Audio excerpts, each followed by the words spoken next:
할렐루야. 10번째 강의를 시작하겠습니다.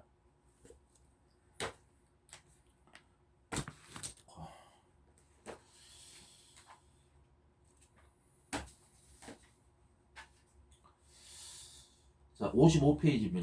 55페이지.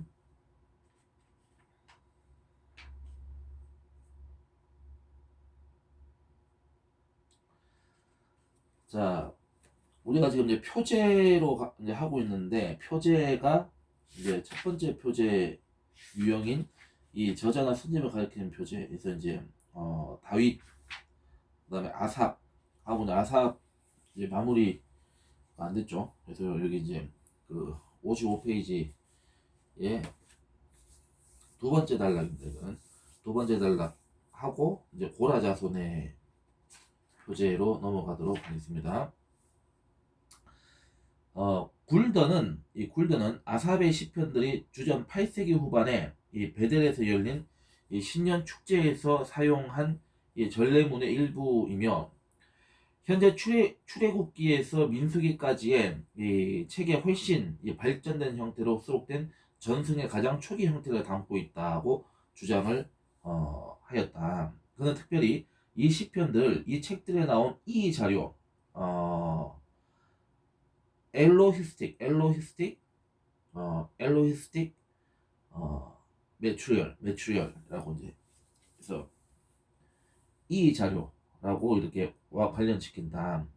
이 자료에서는 하나님을 야훼보다 엘로힘이라고 부른다. 아삽의 시들에서도 하나님을 부르는 주도적인 방식이 이 엘로힘이다. 굴더는 북이스라엘이 멸망한 후 이제 BC 722년경이죠. 주전 722년경에 이제 이 시점이죠.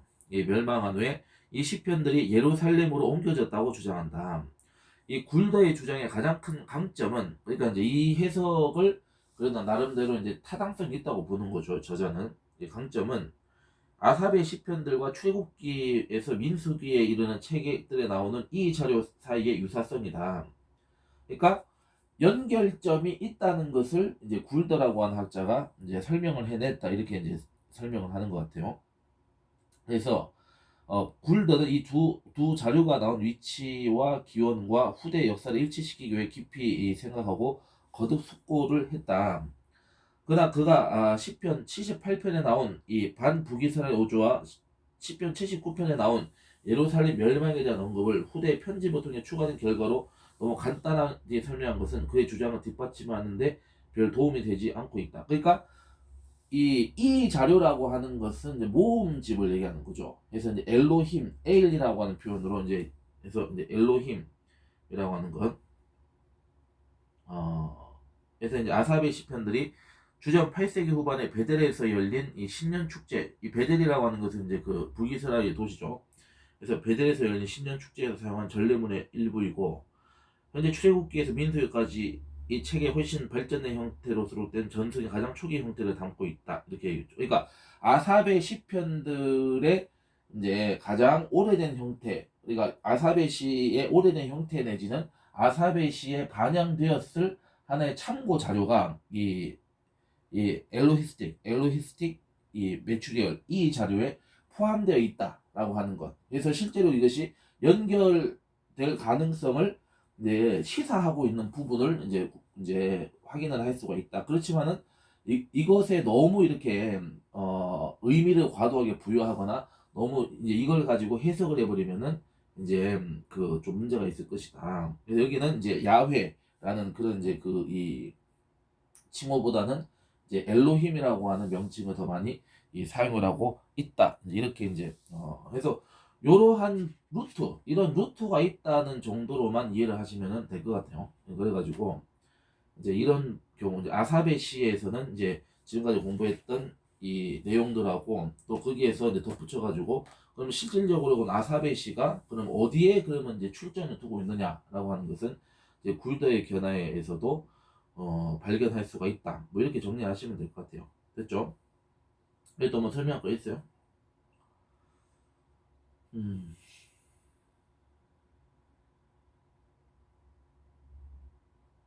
그래서 밑줄을 좀 쳐볼까? 아삽의 큰 장점은 아니 굴더 주장. 굴더 주장 가장 큰 강점은 아삽의 시편들과 출애굽기에서 민수기는 책에서 이 자료 사이 유사성이다. 굴더는 두 자료가 나온 위치의 기원과 후대 역사를 일치 있게 깊이 생각하고 거듭쓰고 있다. 네, 여기까지는 우리가 이제 근데 이것도 사실 이 자료가 있는지 없는지 이 여부에 대해서는 우리가 확실하게 지금 확인을 해본 입장이 아니기 때문에 뭐라고 얘기할 수는 없겠지만은 뭐 확인을 좀 우리가 뭐 해볼까요? 그렇지만은 이 자료라고 하는 것이 실존한다고 했을 때 있다고 일단 우리가 인정을 합시다. 있다고 했을 때 그러면 그것을 참고했을 가능성은 있다. 이렇게 이제 보시면은 이제 될 것 같아요. 야사베 시에 있어서 이제 이런 이제 그 이 신학적인 그런 이제 문제가 이제 그런 이 논점 내지는 어떤 그 이 하나의 그 이제 이 학설이죠. 이건 학설로 봐야 되는 것이다. 이렇게 정리하면 되겠습니다. 자, 그 다음 넘어가겠습니다. 이제 고라자손이라는 표제어가 있죠. 그다음에 고라자손. 자, 55페이지 맨 밑에죠. 자, 고라자손이라는 표제로 된 시편은 모두 11편이다. 11편이며 그 중에서 42편, 43편은 한 편으로 간주된다. 동일한 그 이제 노래로 시로 보고 있다. 그 다음에 나머지는 세 그룹으로 등장한다. 42편, 49편이 첫 번째 그룹. 그 다음에 84편, 85편이 두 번째 그룹. 87편, 88편 세 번째 이렇게 나누고 있다. 특이하게 10편, 88편은 이 해만의 마스길이 지은 것이라고 되어 있다. 해만의 마스길. 해만의 마스길이 지은 것이 되어 있다. 자, 고라 자손의 시편 가운데 여러 편이 시온산과 관련이 있으며 그 관련되어 있는 것이 나와 있죠. 42편, 43편, 46편, 48편, 84, 87편 이렇게 관련이 있고 자, 시온성을 아무도 침범할 수 없다는 사실을 강조하고 있는데 이는 이 시편이 포로기 이전에 솔로몬 성전 예배에 기원하고 있음을 보여준다. 자, 여기서 자, 이 고라 자손의 시, 요 표시하세요. 고라 자손의 시편 가운데 여러 편이 시온성과 관련이 있고 시온성 아무런 침범 없다는 사실을 강조하고 있다. 그런데 이는 이 시편이 포로기 이전에 솔로몬 성전 예배, 포로기 성전 솔로몬 예배에 기원하고 있음을 이제 보여준다. 이거는 이제 확인을 한 거죠. 확인한 내용이다. 이렇게 이제 보시면은 되겠습니다. 자, 굴더는 고라 자손의 시편이 주전 7세기 이래로 예루살렘 예배에서 사용되기 전에 북왕국 단 지파의 성소에서 기원하다고 주장한다. 이런 주장을 뒷받침하기 위해 그는 시편 48편 2편의 북방의 높은 곳, 굴더의 번역이죠. 개혁성경은 북방에는 시온산이라고 표현하고 있습니다. 자, 해서 북방의 높은 곳이라는 표현을 인용하면서 시편 46편 4절의 강을 요단강과 동일시하고 있다. 하지만 학자들은 대부분 이 두 구절이 신들의 거주지에 관한 신화적인 가나안 이미지를 예루살렘에 적용하고 있는 것으로 보고 있다. 또 굴더는 이 시편 42편 6절에 나온 이 요단과 헬몬산이라고 하죠. 이 헐몬산이 단 근처에 있으므로 이것 역시 자기 주장을 뒷받침한다고 생각하지만 다른 학자들은 이 구절은 이 지역들이 야훼의 성소에서 아주 멀리 떨어져 있다는 사실을 강조하는 것이라고 지적을 한다. 이렇게 되는데 자, 여기서 우리가 좀 한 가지 지적을 하겠습니다. 지금 이 단락에서 하지만 학자들 대부분 이 두 구절이 신들의 거주지에 관한 신들의 거주지에 관한 신화적인 가나안의 이미지를 예루살렘에 적용하고 있다. 자, 이거는 여러분 어떻게 생각하세요? 이건 여러분 동의할 수 있어요? 그러니까 성경 말씀에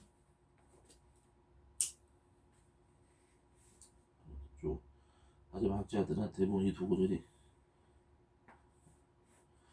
이거를 여러분 이제 받아들여야 되나 안 받아들여냐는 건 가나안의 신에 대한 어떤 그 신화를 과연 성경에 도입을 했을까라고 하는 부분은 저는 개인적으로 동의하지 않습니다. 그러니까 이 책의 저자는 동의를 하는 모양인데 저는 동의하지 않아요. 이거 한번 볼까요? 자, 시편 48편을 한번 보겠습니다. 시편 48편.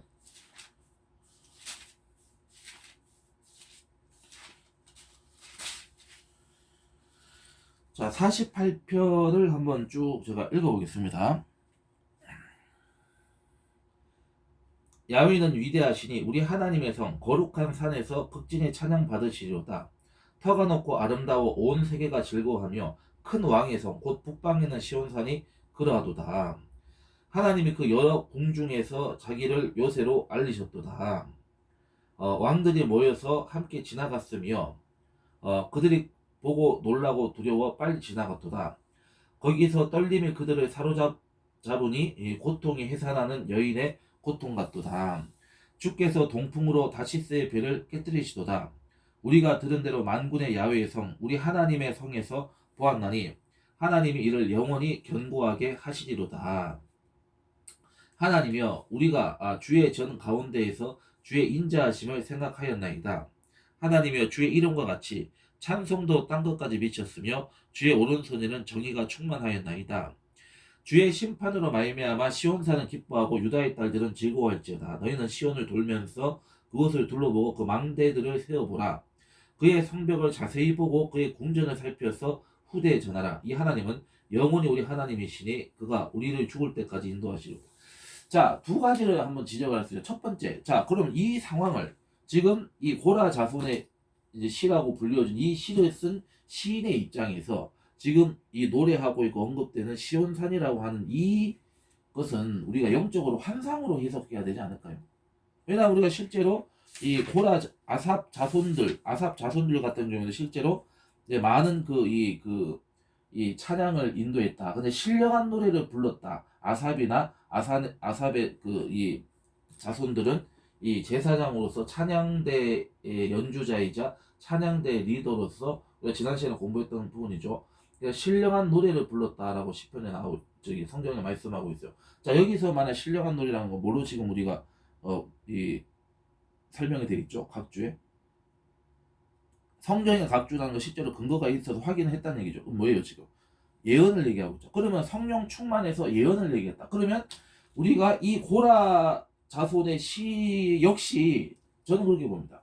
이 상황 속에 있는 묘사하고 있는 상황, 뭐 시온산에 관한 어떤 메타포나 어떤 이 상징적이라고 할지라도 비유적인 것이라 할지라도 이 모든 상황이라고 하는 것은 우리가 바로 성령 충만해가지고 하나님이 어떤 하나님의 어떤 도성, 하나님의 세계, 하나님의 어떤 나라를 보여주고 있는 것이 아니냐. 그래서 그것을 이제 이 이스라엘 백성들이나 하나님의 백성들이 알 수 있도록 그것을 이제 설명해주고 있는 그러한 상징과 비유의 어떤 하나의 그런 이 메시지로서 봐야 되는 것이지. 이걸 어떻게 가나안의 신화를 끄집어내 가지고 이제 이렇게 시를 썼다라고 하는 이 학자들의 견해를 우리가 받아들일 수는 없는 노릇이다. 그리고 가나안 신화를 차용했다라고 하는 이 견해라고 하는 것은 또 다른 문제가 발생한다. 왜? 그러면은 많은 이 시편에서 보여주고 시편에 담겨있는 하나님의 주신 어떤 영적인 메시지를 완전히 차단시켜버리는 결과를 가져올 수 있기 때문에 이 가나안 학설이라고 하는 것은 받아들여서는 안 된다. 그러니까 이 사람들은 그런 비슷한 내용들이 있기 때문에 그러니까 이게 내가 지난 시간에 얘기했던 대로 이 기무라 H 같은 그런 해석들을 지금 이제 하고 있는 거죠. 그러니까 뭐 논어에서 어떤 노자 도덕경적인 어떤 메시지가 있고 어디 법가에 그런 게 있고 뭐가 있으니까 이거는 한무제 이후 시대의 학자들에 의해서 이 편집가들이 만든 그런 이제 후대 저작이다라고 이제 얘기했다가 이제 그 개똥됐다는 얘기를 우리가 했었잖아요. 지금 똑같은 얘기를 하고 있는 이 사람들도 이미 지금 이 아삽의 자손이나 고라 자손들은 이미 이제 하나님의 일꾼들이고 하나님의 신령한 어떤 노래, 이 예언을 가지고 성령 충만해서 하고 있다. 자, 그러면 그렇게 칠 것 같으면 그럼 시편이 아니고 선지서 예언서란 이유만으로 이사에서 6장이었던 그 부분을 하나님의 어떤 그런 이 환상이라는 것이 그런 지들을 인정을 하면서 왜? 그것도 그러면 어떤 다른 어떤 그런 이방 신들 그 가나안 종교였던 그런 그런 이방 신의 어떤 그런 환상과 환상에서 차용했다 이렇게 얘기할 수 없는 거잖아. 이거는 명백한 팩트인데 하나님께서 성령의 인도함을 받아서 하나님의 그 성령 보좌에 지금 이사야가 가가지고 하나님을 만났잖아요. 그리고 이 영적인 체험을 하고 이제 그 이 사명을 받아서 지금 왔잖아요. 자원을 했잖아 자기가. 이거는 그 자체의 영적인 이 환상이자 영적인 체험으로 봐야 되는 거 아니겠어요? 마찬가지로 시편에 있는 시에서의 영적인 체험을 왜 이거를 어떤 다른 어떤 이 유사성이 있다는 이유만으로 봐야 되나? 그럼 반대로 그러한 가나안의 신화라고 하는 것이 하나님의 역사를 지금 이 영체들도 알기 때문에 영은 영으로 알 수 있기 때문에 그렇게 해가지고 먼저 그렇게 지금 조작질을 하는 거라는 보장을 아니라는 보장을 누가 할 수 있어요? 그러니까 의미론적으로 해석을 했을 때 이런 건 전부 다 벌려 넘어지는 해석들인 거예요. 그러니까 우리가 이런 거는 우리가 신학을 공부를 하는 입장이긴 하지만은 신학을 공부하지만은 그러나 이러한 것들까지 우리가 받아들일 필요는 전 없다고 생각해요. 받아들일 수 없지만은 그냥 어쨌든 이렇게 생각하는 사람들도 있구나. 이러한 이제 어떤 루트도 있을 수 있구나. 이렇게 우리가 봐야 되는 거지. 이거를 마치 무슨 사실인 것처럼 받아들여 가지고 우리가 무슨 뭐 문서 비평설 얘기를 한다든지 뭐 성경 말씀을 우리가 뭐 하나님의 절대적인 말씀이 아니다 이런 식으로 얘기하면은 이거는 전부 다 이거는 뭐 이거 진짜 그 이만희 그 이단보다는 못한 사람 되는 거죠. 정확하게 해석을 해야 되는 거예요. 그래서 이거 같은 경우는 저는 개인적으로 동의할 수 없는 내용이라는 것을 좀 지적을 하지 않을 수 없는 것이다. 이 얘기입니다. 아시겠죠? 이미 다윗이 우리가 성령 충만해서 어떤 얘기했고 그리고 예수님에 대한 어떤 예언이 그대로 일치하고 있는 내용들이 많잖아요. 그거 어떻게 설명할 거예요? 그 점에서는 이 어니스트 루카스 씨도 굉장히 비겁한 거예요. 왜 그러냐면은 아니 일부 있다고 인정을 해버리면은 그럼 일부는 그렇고 일부는 그렇지 않다. 그렇게 하면서 또 이게 이 논점을 흐려지게 만드는 부분이 저는 있다고 생각해요. 그렇게 하면 안 되죠. 이거는 가장 핵심적인 그 원칙, 핵심적인 그 이 맥락을 우리가 정확하게 우리가 인정을 하고 가서 풀어가야 될 부분인 거지. 어떻게 그렇게 해석을 할 수가 있어요? 그럼 하나님은 가나안에 뭐 이방 신들 중에 뭐 한 분이라는 얘기예요? 그럴 수가 없는 거 아니에요. 성령님이 어떻게 그럴 수가 있어요? 하나님이신데 말이 안 되는 소리 하고 있는 것이죠. 어쨌든 뭐 이렇게 주장하고 있다 이제 이렇게만 우리가 보시면 되는 거예요. 이건 뭐 굳이 설명할 가치도 없는 거예요. 예. 자 그래서 그다음 세 번째 단락 넘어있습니다. 제이 맥스웰 밀러는 고라자손의 시편이 남유다에서 기원하였다고 주장한다. 그는 이 남유다의 아랏에 있는 이 성소 근처에서 발견된 오스트라콘이라는 그 이제 그 유물이 있는 것 같아요. 그래서 고라자손이라 새겨진 것을 그 근거로 삼는다. 자, 하지만 이 고라자손이 성경이나 레이지파의 고라자손을 가르치는지는 분명하지 않다. 밀러는 시편 48편 2절에 그 다음에 어디까지 아까 읽었던 거 46편 넣고 있습니다. 자, 한번 보죠. 내용이 이게 뭐 가나안의 어떤 신화하고 연결이 있는지 한번 볼까요? 자, 46편 1절로 11절 제가 쭉 읽어보겠습니다. 자, 하나님은 우리의 피난처시요 우리 피난처 힘이시니 환난 중에 만날 큰 도움이시라. 그러므로 땅이 변하든지 산이 흔들려 바다 가운데 빠지든지 바닷물이 솟아나고 뛰놀든지 그것이 넘침으로 산이 흔들릴지라도 우리는 두려워하지 아니하리로다. 한 시내가 있어 나뉘어 흘러 하나님의 성 곧 지존하신 이의 성소를 기쁘게 하도다. 하나님이 그 성 중에 계심에 성이 흔들리지 아니할 것이라. 새벽에 하나님이 도우시리로다. 문 나라가 떠들며 왕국이 흔들렸더니 그가 소리를 내시며 땅이 녹았도다.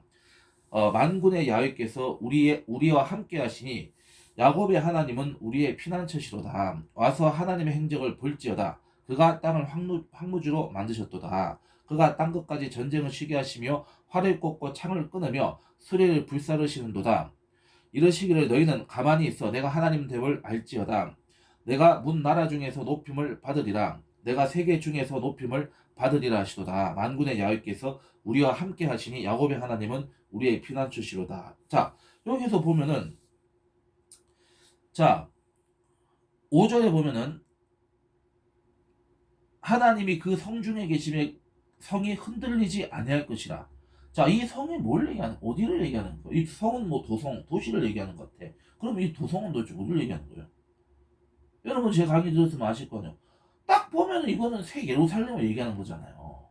하나님의 시온산, 시온성, 새 예루살렘이라는 것을 누구도 알 수 없고 이걸 어떻게 가나안의 어떤 신화에서 끄집어냈다고 이렇게 그러니까 진짜 개나 바를 수가 있어요.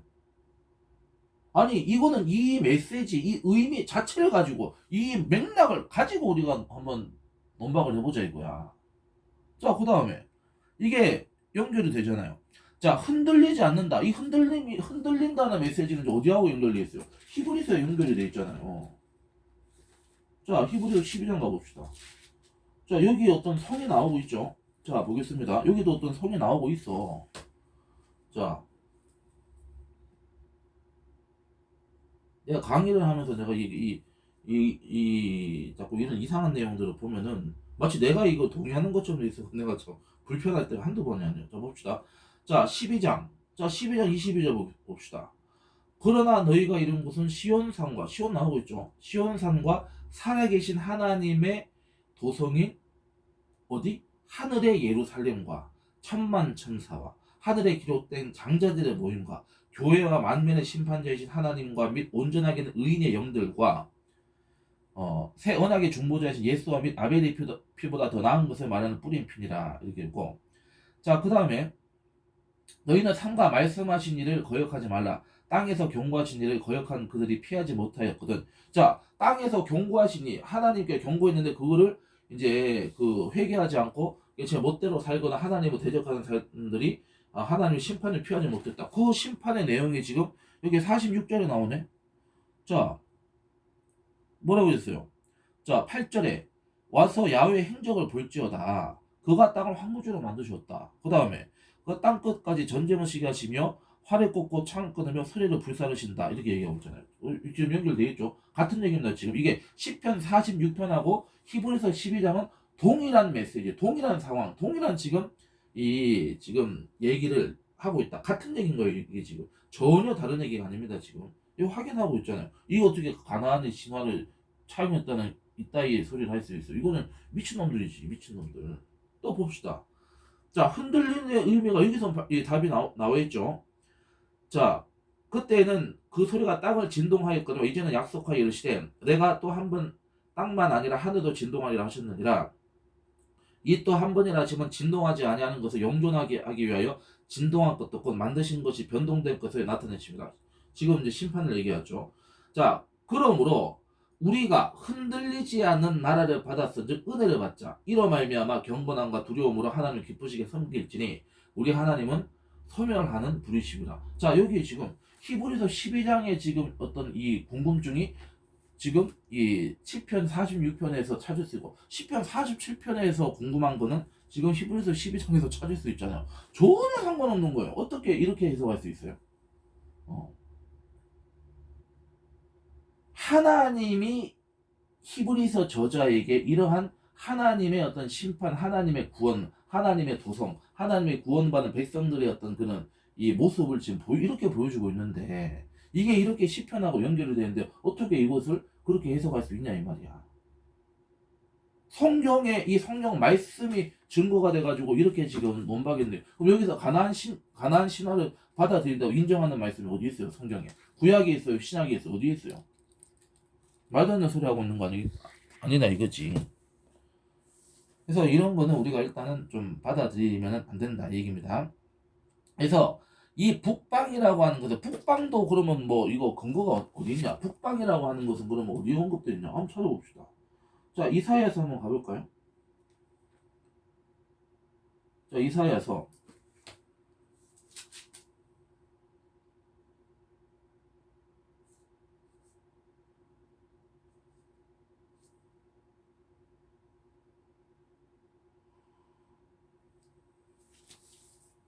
자, 이사야서 딱 표가 나오네요. 14장 보겠습니다. 자, 14장 12절 12절로 20절 여기도 지금 이 사탄 악한 자들의 심판을 얘기하고 있죠. 자, 너 아침의 아들 계명성이여 어찌 그리 하늘에서 떨어졌으며 너 열국을 엎은 자여 어찌 그리 땅에 찍혔는고 내가 내 마음에 이르기를 내가 하늘에 올라 하나님의 뭇 별 위에 내 자리를 높이리라.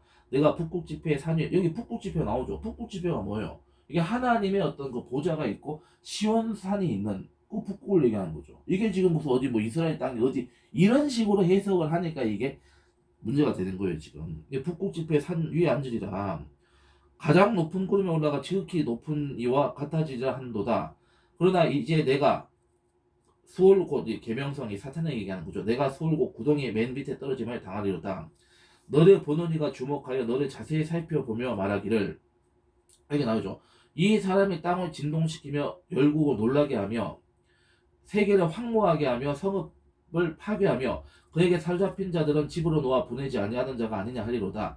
열방의 모든 왕들은 모두 각각 자기 집에서 영광 중에 잡은만은 오직 너는 자기 무덤에서 내쫓겼으니 가증한 나무 가지 같고 칼에 찔려 돌구덩이에 떨어진 죽음들에 둘러싸였으니 넓이 밟힌 시체와 같도다. 내가 내 땅을 망하게 하였고 내 백성을 죽였으므로 그들과 함께 안장되지 못하나니 악을 행하는 자들의 후손은 영원히 이름이 불려지지 아니하리로다 할지니라 이렇게 말씀하고 있고. 그러니까 이거는 그러니까 지금 여기서 말하는 것은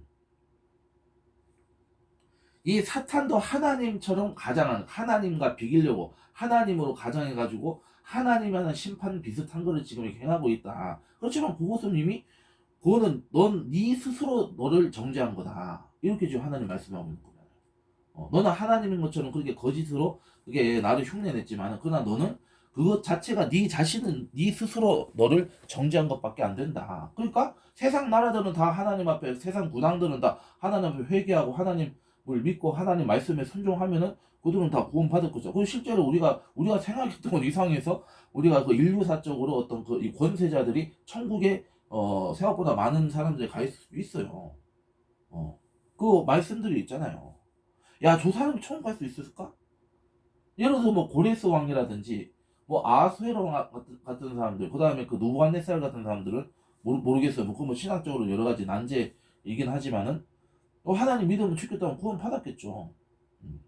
뭐 우리가 최근세나 지금의 역사에 있어서도 하나님을 믿고 하나님 편에 있는 사람들, 그래도 하나님을 떠나지 않은 사람들 같은 경우는 뭐 그 사람이 어떤 죄가 있든 뭐 실수를 했든지 간에 하나님 앞에 돌아왔기 때문에 그들은 하나님 나라에 갈 수 있었다는 거죠. 그래 너는 뭐냐 이거야 너는. 그러니까 세상 군왕들은 하나님의 입장에서는 아담과 하와하고 후손과 같은 이제 구원받을, 그러니까 죄 용서를 받아야 될 사람으로 여기지만은 죄의 본질에 대해서는 용서하지 않겠다는 걸 분명히 지금 하나님은 선포하고 있다. 너 아침에 하는 계명성에게 지금 얘기하고 있다. 북극 지폐 산위의 지가 자정하겠다. 북극 지폐 그러면 그 북극 지폐 그 시온산 있는 곳에 자정하는 지는 누구예요? 하나님. 그 자리로 지가 지금 찬탈하겠다고 지금 이렇게 불의가 드러났다 이렇게 얘기해요. 그 우리가 그 에스겔서 28장에도 그래서 이제 마침내 너의 불의가 드러났다 이렇게 이제 얘기를 하고 있잖아요. 물론 이거는 이 사탄과 그 사탄이 속에 있는 이 적그리스도 역할을 하는 악한 왕들에게 하시는 말씀이지만은 그 속에 있는 이 적그리스도에게 지금 이 마귀에게 사탄에게 하시는 말씀이다. 이렇게 두 가지를 우리가 다 해석을 해야 된다는 거 제가 그 몇 년 전부터 제가 강의를 했던 거 뭐 여러분 들으신 분들은 아마 아실 거예요. 그렇기 때문에 자 그러면 이렇게 이 시편 46편만 보더라도 이것이 하나님의 어떤 성령께서 주시는 그러한 이 환상과 하나님의 나라의 어떤 묘사라고 하는 것을 이렇게 단박에 이렇게 이 성경 안에서 이렇게 증거하고 설명이 되어지고 있는데 이걸 어떻게 이런 식으로 엉뚱한 소리들을 할 수가 있냐 이거죠. 이런 거는 우리가 읽으면서도 이제 걸릴 것을 좀 걸러야 된다 이 얘기입니다.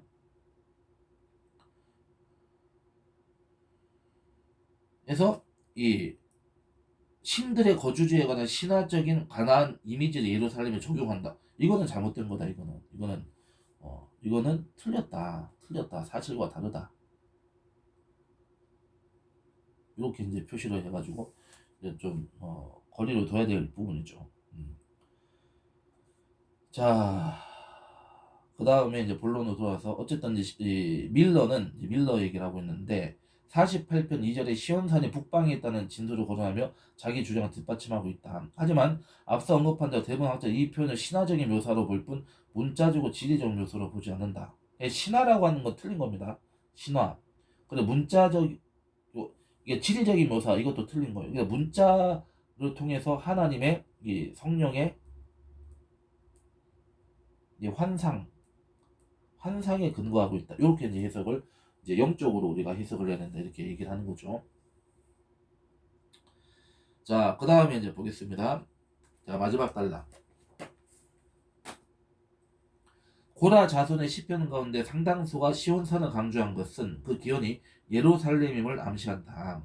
그러니까 이 땅에 지금 이스라엘의 수도인 이거 다윗이 세운 이 예루살렘이라는 도시는 이제 바로 시온산 하나님의 그 진짜 그 이 시온산과 시온성 새 예루살렘을 지금 이제 이거는 모형이다, 그림자다, 예표다 이렇게 해석하면 되는 거죠. 그래서 이제 예루살렘에서 그러니까 이 땅에서 이 땅의 예루살렘이 이제 그 이 시온산으로 이렇게 묘사되고 있다 이렇게 이제 보시면은 되는 겁니다. 근데 이건 신화적인 묘사가 아니고 실질적인 지금 하나님의 나라를 봤다 이걸 이제 해석을 해야 되는 겁니다.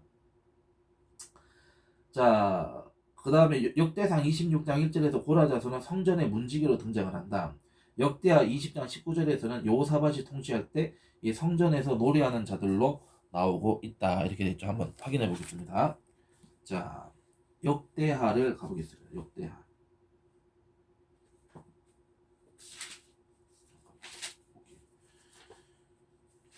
자, 역대하 몇 장이죠? 역대상 26장 먼저 보겠습니다. 역대상 26장. 오케이. 역대상 26장 1절.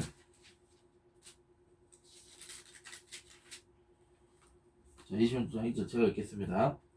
자, 고라 사람들의 문지기 반들은 이러하니라. 아삽의 가문 중 고레 아들 무셀레미야 그 다음 쭉쭉 나오고 있고 그 다음에 역대하 20장 19절이죠. 제가 읽겠습니다. 그핫 자손과 이게 고라 자손 나오죠. 고라 자손에게 속한 레위 사람들은 서서 심히 큰 소리로 이스라엘 하나님 야훼를 찬송하니라. 이 찬송족에도 이미 이와 같은 환상과 이와 같은 예언의 노래들, 신령한 노래들이 이제 나오게 되는 것이다 얘기입니다. 자, 그 다음에 이 시편 중에 대다수가 하나님이 주신 신령한 노래라고 하는 것을 이 시편에도 증거하고 있잖아요. 시편에 증거하고 있는데 한번 찾아볼까요?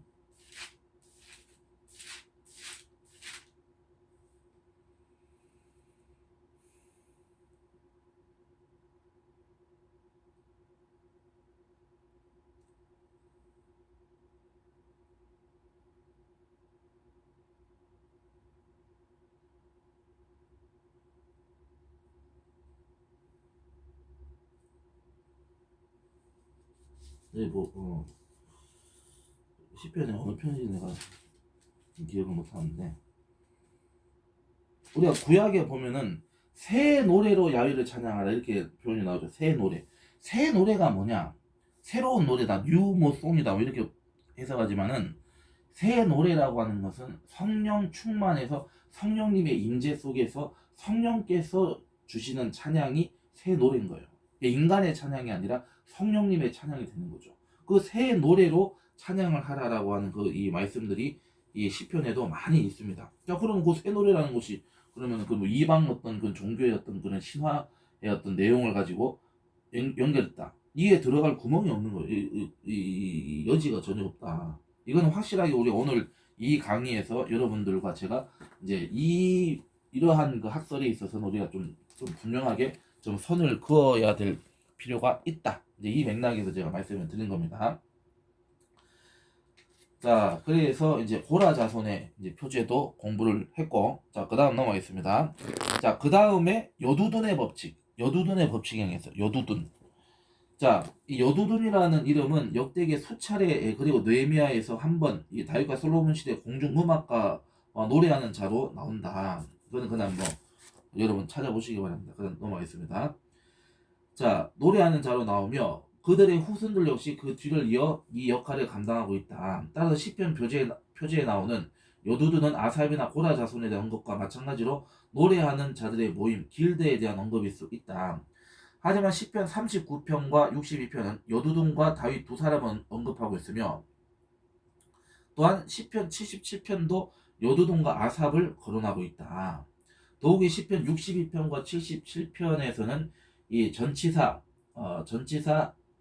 R 무엇무엇에 따라서 according to로 이렇게 이제 번역되는 그런 이제 과종구가 쓰이고 있다. 이 때문에 요두둔 악기 이름이나 연주 방식을 가리킬 수 있다는 주장이 제기되었다. 그러니까 쉽게 얘기해서 요두둔과 다윗이 같이 이렇게 언급됐다. 그 다음에 요두둔과 아삽이 거론다. 그러면 시기적으로 좀 안 맞는 상황이 발생을 한다. 시기적으로 맞지 않는 상황이 된다. 이렇게 이제 해석이 되는 거죠. 그래서 이제 이거는 아마도 이제 요두둔과 그 후손들에 대한 표현일 수도 있고, 어떤 요두둔이라는 어떤 그런 이제 상징적인 어떤 그런 이 호칭으로 명칭으로 대변되는 악기나 어떤 연주 방식이 있을 것이다. 이제 그런 것도 있을 수 있다 이렇게 보고 있습니다. 자, 그러면은 일단은 뭐 요두둔에 대해서 뭐를 한번 찾아가 보겠습니다. 자, 역대상을 한번 가보겠습니다. 역대상 9장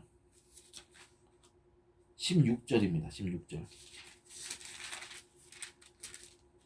자, 9장 16절.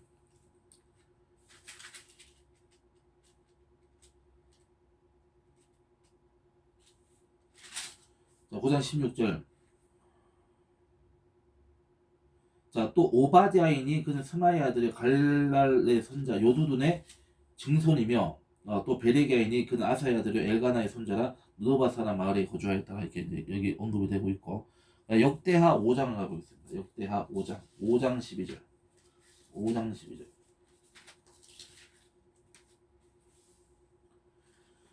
자, 12절 보겠습니다.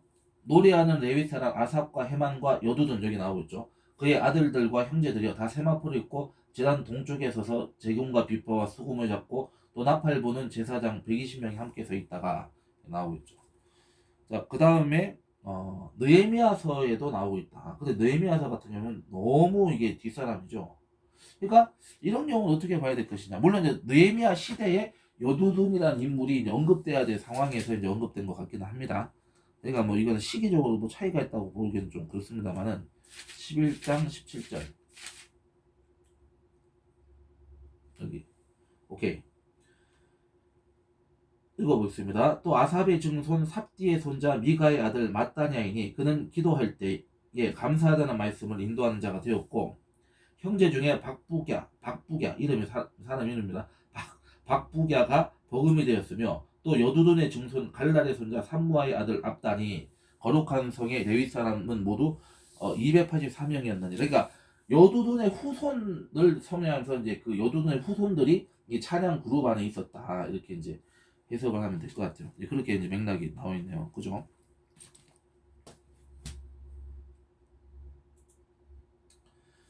자, 그래서 어쨌든 이제 이런 경우가 있다. 근데 이제 여두둔과 그 후손들이 분명히 이제 찬양 그룹에 이제 하나님의 찬양대에 이제 그 하나님의 사용을 받고 있었다. 사역을 했다 얘기고, 또 여두둔이라 표기되는 이제 어떤 그 부분이 있죠. 그렇게 이제 해가지고 설명할 수 있는 부분이다. 그래서 악기 이름 연주 방식을 가리킬 수 있는 주장이 나오고 있다. 여두둔에 따라서 그러면 이거는 이렇게 해야 돼요. 여두둔이 어떤 특정한 어떤 연주 방식이나 찬양의 기법을 만들어 가지고 그거를 이제 전수한 거죠. 그래서 이제 여두둔이 전수한 어떤 그 이 찬양의 방식, 어떤 연주 기법에 따라서 이렇게 해라 이렇게 해석하는 게 좀 정확할 것 같아요. 자, 그래서 이 오벤케는 이 단어의 뜻은 고백이라며, 이제 요두둔이라는 말의 의미가 고백이다. 그래서 이것은 회개 의식에 쓰려고 지은 시편임을 가리킨다고 주장하지만은, 이제 이것은 이제 우리가 봐도 약간 뇌피셜의 가능성이 높다. 그럴 가능성은 별로 없다. 그러니까 뇌피셜의 가능성이 거의 100%다. 이렇게 보시면 된다 이 얘기입니다. 자, 뭐 여두둔도 있고, 그 다음에 솔로몬에서 이제 그 72편과 127편에 솔로몬에라는 표지가 붙어 있다. 시편 127편 아마 포록 이후에 지어졌을 것이며, 이 두 시편은 내용에 근거해서 후대에 솔로몬과 관련 지어졌을 것이다. 시편 127편에 나온 집을 세운다는 언급이 이 솔로몬의 건축 계획, 특별히 성전 건축과 연결될 수 있었을 것이다. 왕의 심판에 대한 언급과 이 스바에서 가져온 조공에 대한 언급이 이 시편 72편과 솔로몬을 관련시킨 이유가 되었을 거죠. 솔로몬 왕의 어떤 그런 역사적인 어떤 그런 사건, 또 솔로몬에 대한 어떤 그러한 이 그 연결을 지으기 위한 시다. 한번 보겠습니다. 자, 72편을 먼저 가보겠습니다.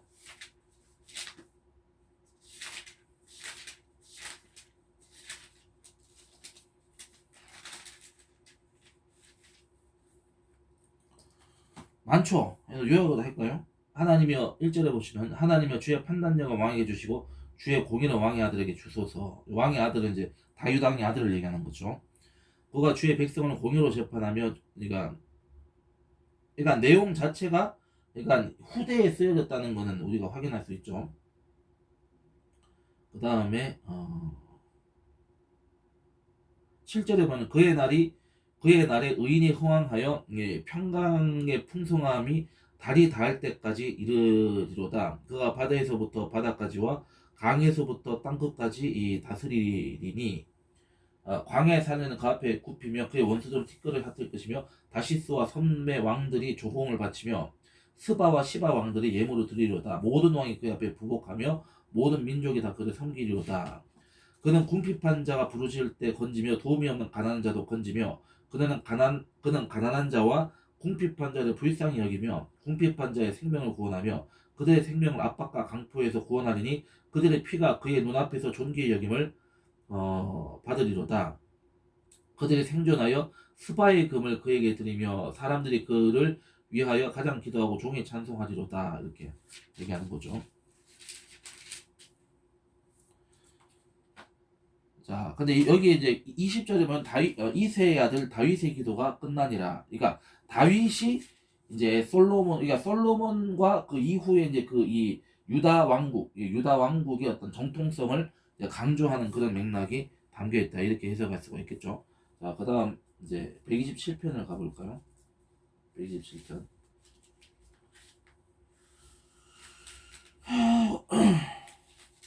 127편. 자, 우리 이거 한번 같이 합독하겠습니다. 시작. 야훼께서 집을 세우지 아니하시면 세우는 자의 수고가 헛되며 야훼께서 성을 지키지 아니하시면 파수꾼이 내 깨어 있음이 헛되도다. 너희가 일찍 일어나고 늦게 누우며 수고의 떡을 먹음이 헛되도다. 그러므로 야훼께서 그의 사랑하시는 자에게는 잠을 주시는도다. 보라, 자식들은 야훼의 기업이요 태 열매는 그의 상급이로다. 젊은 자의 자식은 장사의 수중에 화살 같으니 이것이 그의 화살통에 가득한 자는 복되도다. 그들이 성문에서 그들의 원수와 담판할 때에 수치를 당하지 아니하리로다. 이렇게 얘기하고 있죠. 솔로몬의 시. 솔로몬을 이제 어떤 그 기념하고 솔로몬을 기념한다는 것은 그 솔로몬 자체를 기념한다기보다는 이 다윗 왕조, 다윗 언약이 솔로몬을 통해서 계승이 되고 이어져 가고 있고 그것이 지금 이렇게 지금 하나님의 복이 이어지고 있다. 이렇게 이제 해석을 하는 게 좀 더 정확한 것 같아요. 솔로몬.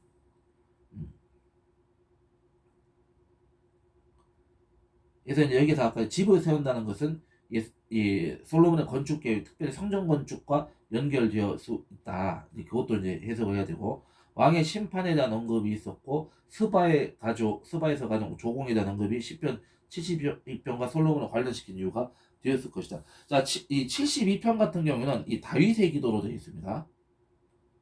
다윗의 기도. 그러면 솔로몬의 어떤 언약 성취를 후대에 재확인하는 그런 의도가 있다. 72편 같은 경우는 이게 봐야 되는 거고. 자, 그 다음에 이제 127편은 포로기 이후에 지어졌을 것이다. 포로기 이후에 지어졌을 것이다.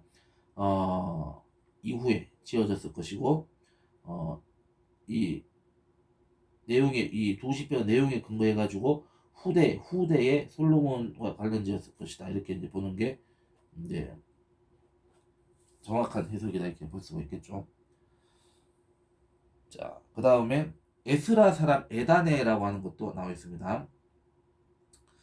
자, 열왕기상 4장 31절을 보겠습니다. 열왕기상 4장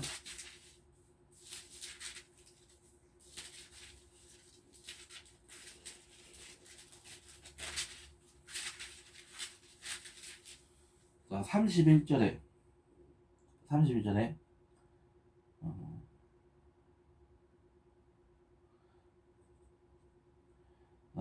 보겠습니다. 그는 모든 사람보다 지혜로워서 에스라 사람 에단과 마올의 아들 헤만과 갈골과 다르다보다 나음으로 그의 이름이 사방 모든 나라에 들렸다. 그러니까 이 솔로몬이 하나님 앞에 이제 하나님께서 이제 하나님과 대화하면서 자, 뭐를 너에게 줄까? 나에게 말하라니까 지혜를 달라 하니까 하나님이 그 지혜를 달라.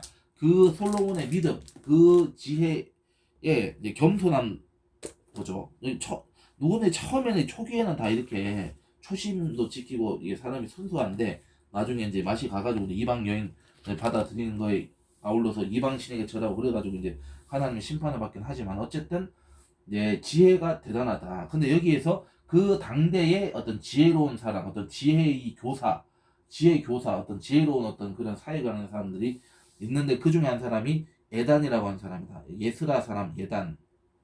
여기 이제 이 실존 인물이었다는 것을 이제 열왕기사 4장 31절에서 지금 이제 언급되고 있다. 그러니까 솔로몬의 왕의 지혜가 예단의 지혜보다 대단하다, 낫다 이렇게 표현하는 거죠. 그러니까 이 예단이라는 사람이 굉장히 어떤 이 지혜의 어떤 그런 이 부분에 있어서는 이 지혜적인 어떤 신학에 있어서는 뭐 대가였던 대권위자였던 사람이었던 것 같아요. 그러니까 공이 인정받는 그런 사람이었다 이렇게 보시면 되는 거죠.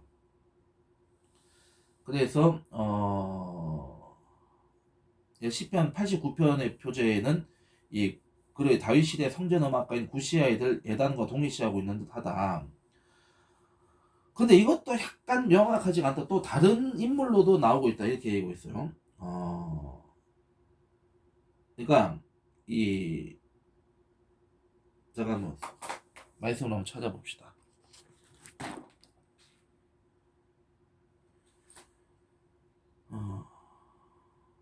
역대상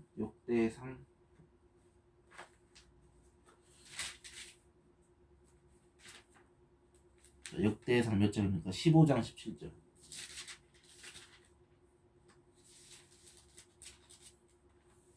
오케이. 17절에 보면은 레위 사람 요엘의 아들 헤만과 그의 형제 베레야의 아들 아삭과 그의 형제 모라리 자손 중 구사야의 아들 예단을 세우고 19절 노래하는 자 헤만과 아삭과 예단은 노재금을 크게 치는 자요 이렇게 되어 있고 그러니까 여기도 찬양자로 지금 나오고 있죠. 찬양자로. 그 다음에 역대상 2절 6절 역대상 2장으로 가겠습니다. 앞부분에 2장 6절에는 또 어떻게 되냐면은 2장 6절에 보면은 세라의 아들은 이 시므라와 에단과 헤만과 갈골과 다른 모두 5사람 이렇게 여기도 나와 있는데 근데 이건 아까 얘기했던 이게 4장 31절 에 언급된 다른 현인으로 모두 세라의 아들이라고 말하고 있다는 점이다. 그러니까 그 열왕기상을 다시 한번 보겠습니다. 열왕기상 4장 31절을 다시 한번 보겠습니다.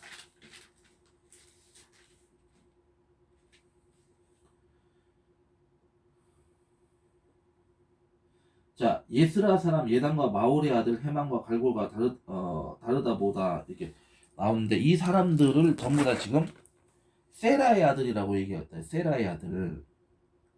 이 세라가 누군지는 우리가 조금 다음 시간에 제가 말씀을 좀 드리겠습니다. 이 세라에 대해서는 왜 이게 문제가 되는지 이거는 다음 시간에는 세라부터 우리가 조금 확실하게 짚고 넘어가야 될 것 같다. 이렇게 이제 정리를 하시면 되겠습니다. 그래서 오늘은 여기까지 강의를 하도록 하겠습니다. 감사합니다.